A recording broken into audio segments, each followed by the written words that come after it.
ఒడిశాలోని పూరీ జగన్నాథ ఆలయం ఎన్నో ప్రత్యేకతలకి నిలయం. అందులో ఒకటి స్వామివారి మహాప్రసాదం. జగన్నాథ స్వామికి 56 రకాల ప్రసాదాలను సమర్పిస్తారు. ఈ ప్రసాదాలకి చాలా విశిష్టత ఉంది. శ్రీకృష్ణుడు గోవర్ధనగిరిని 7 రోజులు తన చిటికిన వేలి మీద ఉంచాడు. ఆ సమయంలో అన్నం పానీయాలు ముట్టుకోలేదు. 8వ రోజున వారానికి సరిపడా ఆహార పదార్థాలని ఒకేసారి సమర్పించారు. శ్రీకృష్ణుడు 56 పదార్థాలని ఆరగించారంట.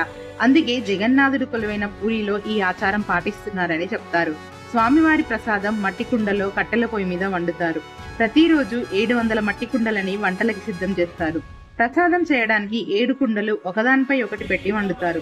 ఆశ్చర్యం ఏంటంటే పైన కుండలోని ప్రసాదం ముందుగా తయారవుతుంది. ప్రసాదాల తయారీని సాక్షాత్తు లక్ష్మీదేవే పర్యవేక్షిస్తుందని చెప్తారు. మొదట ప్రసాదాలని జగన్నాథ స్వామికి, తర్వాత బిమలాదేవికి నివేదిస్తారు. ఆ తర్వాతే అది జగన్నాథ ఆలయ మహాప్రసాదంగా మారుతుంది.